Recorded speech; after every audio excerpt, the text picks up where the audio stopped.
আকর্ষণীয় ভূতের গল্প প্রতিনিয়ত শুনতে আমাদের চ্যানেলটিকে এখনই সাবস্ক্রাইব করুন।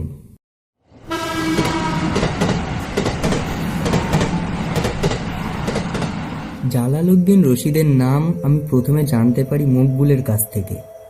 মকবুলের চাচা নাকি তার বন্ধু ছিলেন। মকবুলের দেওয়া ঠিকানাতেই প্রথম তার কাছে ইন্টারভিউ দিতে যাই। তা আজ থেকে বছর 7 আগে। তখন আমি নবজীবনের এক পার্ট টাইমার ছিলাম। নতুন নতুন চাঞ্চল্যকর সব খবর সংগ্রহ করে এডিটরের কাছে পেশ করাই তখন আমার উদ্দেশ্য ছিল, যদি স্টাফ রিপোর্টারের কাজটা পাকা হয় এই উদ্দেশ্যে। জালালউদ্দিন সাহেব প্রবীণ স্বাধীনতা সংগ্রামী ছিলেন। তার জন্ম 1920 সালের 3রা ডিসেম্বর রহমপুরগঞ্জে। তারা রহমপুর, বিলাসীকাছি, আলমপুর ও চাঁদবাজারের রাজকর্তা ছিলেন। শোনা যায় লর্ড কর্নওয়ালিসের চিরস্থায়ী বন্দোবস্তের নিয়মানুসারে তারা এই অঞ্চলের জমিদার ছিলেন। গত বৃহস্পতিবার এই প্রবীণ স্বাধীনতা সংগ্রামীর জীবনাবসান হয়। তিনি বিবাহ করেননি। সারা জীবন দেশের স্বাধীনতার আন্দোলনে নিজেকে সঁপে দেন শোনা যায়। জয় বাংলার সময়ও তিনি রাস্তায় নেমেছিলেন। এহেন মানুষের মৃত্যু ঘটল অথচ কাকপক্ষীও টের পেল না, সত্যি অবাক লাগে। ঢাকা থেকে রহমপুর 3.5 ঘন্টা রেলপথ, অবশ্য যদি সময়ে ছাড়ে। আমি ট্রেনে উঠলাম। ঘড়িতে এখন ঠিক 6:30। রহমপুর স্টেশনে পৌঁছে আরও 3 ক্রোশ পথ, অর্থাৎ গন্তব্যস্থলে পৌঁছতে রাত 10টা বেজে যাবে। ট্রেন ছুটে চলেছে। আমি একেবারে জানালার ধারে বসেছি।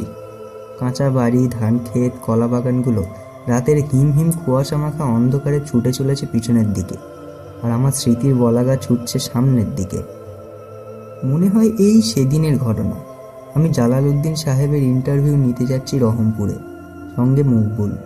প্রথম যখন তার দেখা মিলেছিল তখন রাত প্রায় 8টা হবে। উচ্চতা হবে প্রায় 5.5 ফুট। স্বাস্থ্য ভালো, সাহেবি রং, পাকা চুলে টাক, পরনে পাঞ্জাবি ও ধুতি। দেখলে ব্রাহ্মণ হিন্দু বলে মনে হয়। স্বাস্থ্য থেকে এখনো সেই তেজ ঝরছে, কিন্তু মনের অবস্থাটা ছিল অন্যরকম। সবের উপর একটা বিতৃষ্ণার ভাব।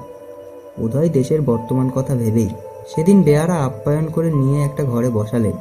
ঘরটা বেশ বড়, বোধহয় হল ঘর, একটা রাজপ্রাসাদ যেন। ঘরে হাতে টানা পাখা এখনো আছে। এতে বোঝা যায় তিনি এখনো আধুনিক যুগের সাথে সামলে উঠতে পারেননি। বেয়ারা একটু পরেই 2 গ্লাস শরবত দিয়ে গেল। আমরা তা উদারস্থ করতেই এসে পড়লেন তিনি। কি ব্যাপার আপনারা? তিনি জিজ্ঞাসা করলেন। আমি উঠে দাঁড়িয়ে বললাম, আগে আমরা এসেছি নবজীবন পত্রিকা থেকে, আপনার একটা ইন্টারভিউয়ের জন্য। আমার ইন্টারভিউ? আজকাল এসবেরও দরকার পড়ে নাকি? আমার বেশ মনে আছে, এ কথা আমাকে শিরোনত করেছিল। সেদিন থেকে খুব বিরক্ত করেছিলাম। শেষ প্রশ্ন করেছিলাম, আপনার জীবনের কোনো উল্লেখযোগ্য ঘটনা? আমাদের অবাক করে তিনি যে উত্তরটি দিয়েছিলেন তা সত্যই অপ্রত্যাশিত। বিপ্লব, আন্দোলন এসব ছাড়াও তার জীবনে উল্লেখযোগ্য ঘটনা ঘটতে পারে তা কল্পনাও করা যায়নি। তিনি যা বলেছিলেন তা আমি হুবহু তুলে দিলাম। তখন আমার বয়স 16 কি 17। আমার একটাই শখ ছিল, সেটা বেহালা। বেহালা বাজানো আমার নেশাও বলতে পারেন। এটি আমি শিখেছিলাম আমার পিতামহের কাছে। তিনি খুব ভালো বেহালা বাজাতেন। সারাদিনই নানার দেওয়া বেহালা বাজাতাম। সালটা 1937। তখন আমি সরোজ সূর্য সমিতিতে যোগ দিইনি। একদিন আমাদের বাড়িতে এলেন ওয়ান্ডকট সাহেব। তিনি আমাদের খাজনা রোজী ছিলেন। শুনেছিলাম তিনি নাকি খুব অত্যাচারী ছিলেন।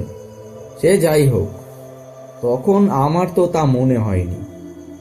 তিনি আমার বেহালা শুনে খুব খুশি হয়েছিলেন এবং আমাকে একটা বিলেতি বেহালা দেবেন বলেছিলেন। আমি আনন্দে আত্মহারা হয়ে গিয়েছিলাম। সত্যি কথা বলতে কি, বেহালা আমার প্রাণ ছিল। তাই একদিন সময় করে কাউকে না জানিয়ে হঠাৎ হাজির হলাম ওয়ান্ডকট এর বাংলায়। খুব সুন্দর বাড়ি, বেশ সাজানো গোছানো। ওয়ান্ডকট সাহেব বাড়িতে একাই ছিলেন। 2-4 কথার পরে তিনি নিয়ে এলেন তার বেহালাটা। তিনি ওটা আমার হাতে তুলে দেওয়ার আগে ওই বেহালা সম্বন্ধে এক গল্প শুনিয়েছিলেন। ওয়ান্ডকট সাহেবদের পৈতৃক ভিটা উত্তর ইংল্যান্ডের সাসেক্সে। তার পিতামহ হেনরি ওয়ানকটও ভালো বেহালা বাজাতেন, অনেকটা আমার নানার মতো। একদিন মাঝরাতে হেনরি তার ঘরে এসে তাকে ঘুম ভাঙিয়ে এই বেহালাটা উপহার দেন। ওয়ানকট তখন খুব ছোট্ট। ঘুম ভেঙে শিশু ওটা হাতে নিয়ে আবার ঘুমিয়ে পড়ে। পরের দিন সকালে ঘুম ভেঙে তিনি জানতে পারেন হেনরি ওয়ানকট তার আগের দিন সন্ধ্যাবেলায় হৃদরোগে আক্রান্ত হয়ে মারা গেছে। কিন্তু ছোট ওয়ানকট সাহেবের কাছে কিভাবে ওই বেহালাটা এসেছিল সেটা নাকি তার কাছে রহস্যজনক। যাই হোক, এই গল্প বলে ওয়ানকট সাহেব আমার হাতে বেহালাটা তুলে দিলেন এবং ভাঙা ভাঙা ইংরেজিতে বলেন যে এটা যোগ্য লোকের হাতে যাচ্ছে জেনে তিনি খুশি। আমি ওই বেহালাটা হাতে নিয়ে স্টেশনের রাস্তার দিকে আসছিলাম। এমন সময় এক চায়ের দোকানে কতগুলি লোক আলোচনা করছে, তাদের মধ্যে থেকেই একটা আওয়াজ ভেসে এলো আমার কানে। আরে ওয়ানকট মরেছে, ঠিক হয়েছে সারা কুত্তার যা। আমি নিজের কানকে বিশ্বাস করতে পারিনি। যার বাড়ি থেকে এখন আসছি সে কি করে মরবে? ভাবলাম হয়তো অন্য কোনো ওয়ানকটের কথা বলছে। যাই হোক, সে রাতটা তো বাড়ি ফিরলাম। পরের দিন নানা সকাল থেকেই নাকি আমাকে খুঁজছিলেন, কি একটা খবর শোনাবেন বলে। আমার সাথে দেখা হতে বললেন, মনু, জানিস যে লোকটা তোর বেহালা শুনে প্রশংসা করেছিল? আরে সেই সাহেব ওয়ানকট। সে বেটা পরশু মরেছে। নবাব গায়ের চাষিরা তাকে কেটেছে।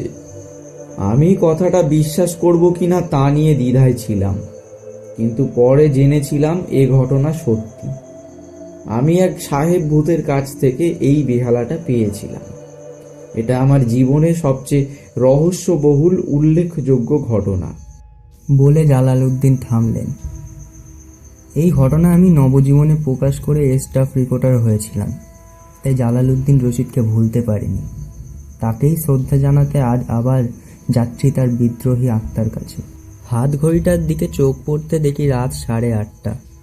আর বেশি দেরি নেই, ট্রেনটা এখন স্টেশনে দাঁড়িয়ে। দেখি একদল লোক খুব উৎসাহ নিয়ে আমাদের বগিতে উঠলেন, সঙ্গে 2-1 মেয়ে ছেলেও আছে। আমি এক ভদ্রলোককে এর কারণ জিজ্ঞাসা করলাম। তিনি খেঁকিয়ে উঠে বললেন, আরে মশাই, রহমপুরে এক পক্ষকাল ধরে যাত্রা চলছে। ঢাকা, চট্টগ্রাম নাকি কলকাতা থেকেও পার্টি এসেছে, এরা তাই দেখতে যাচ্ছে। আমাদের ট্রেন যখন রহমপুরে থামলো তখন বাজে ঠিক রাত 9:25। আমাদের সঙ্গে নামলো উৎসাহী যাত্রা প্রেমিকেরা। আমি রিক্সা স্ট্যান্ডের কাছে গিয়ে বললাম, রহমপুর রাজবাড়ি চলো। রিক্সাওয়ালা এক কথাতেই চিনে নিলেন। যখন রাজবাড়িতে পৌঁছলাম তখন 10:10। বাইরে শীতল হাওয়া বইছে। আজ পূর্ণিমা, তাই অন্ধকারে সদর দুয়ার চিনে নিতে অসুবিধা হলো না। বাড়িতে ঢুকতেই এক বেয়ারার দেখা পেলাম।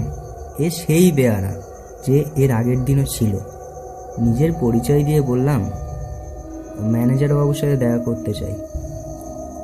আইস তো আর হবে না, সে চলে গেছে। সে আরো বলল,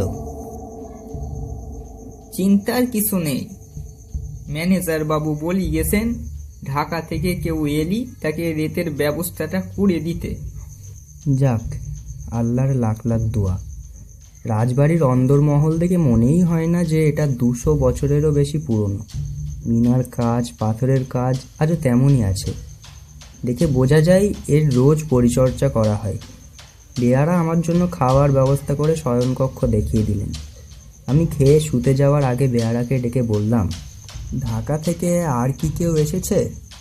সে বলল, আসেনি, তবে পাশের ঘরের এক ভদ্রলোক আছে, তিনি যাত্রা পার্টির লোক। তার ম্যানেজার বাবুরে দরকার। এখানে কোথায় যাত্রা হচ্ছে? হাই স্কুলের মাঠে।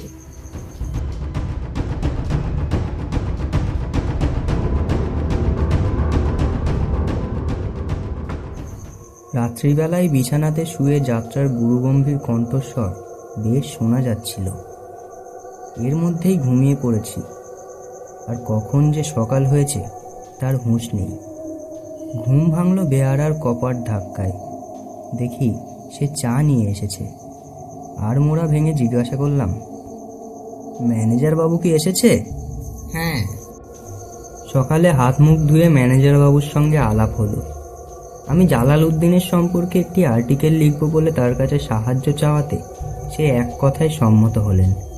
এরপর আলাপ হলো সেই যাত্রার বাবুটির সঙ্গে। তিনি দেখি কাঁধে একটা বাক্স সমেত বেহালা নিয়ে দ্রুত পদে সদর দুয়ারের দিকে চলেছেন। ম্যানেজার বাবু তাকে ডাকলেন। আপনি কে মশাই? পেছন থেকে বেয়ারা জবাব দিল, বাবু, আপনি কালে রেতে চলে যাবার পর ইনি এসেছেন। হাই স্কুল মাঠে যাত্রা হচ্ছে, সেখানে উনি বাজান। ম্যানেজার বাবু বললেন। তা এখানে কি মনে করে? সে শান্ত কণ্ঠে জবাব দিল, এটা নিতে এসেছিলাম, নিয়ে গেলাম। কি ওটা? জালালউদ্দিন সাহেবের বেহালা। উনি গত বুধবার যাত্রার মাঠে আমার বাজনা শুনে খুব আনন্দিত হয়েছিলেন। পালার পর এক লোকের হাতে একটি চিঠিতে তো তিনি আমার প্রশংসা করে এই পুরনো আমলের বেহালাটা দেবেন বলেছিলেন। চিঠিতে গতকাল রাতে আসতে বলেছিলেন। এই বলে তিনি একটা চিঠি বার করলেন।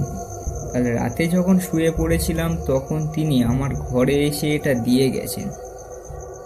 বলে বক্তা থামলেন। আমরা তো শুনে একেবারে থ। উনি বোধহয় এখনো ঘুম থেকে ওঠেনি। অনেক রাতে ঘুমোতে যান তো, তাই উঠতে বোধহয় দেরি হয়। আচ্ছা চলি, আবার দেখা হবে। সাহেবকে বলবেন আমি ওনার প্রতি কৃতজ্ঞ।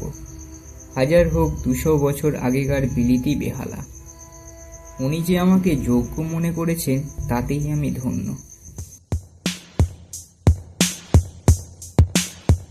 আপনি শুনছিলেন শেখ মমতাজের লেখা গল্প জালালউদ্দিনের বেহালা। আজকের গল্পে কথকের ভূমিকায় সরতাজ, যাত্রা দলের লোক বেয়ারার ভূমিকায় শহীদ, জালালউদ্দিন কথকের নানা ও ম্যানেজার বাবুর ভূমিকায় নাসিম।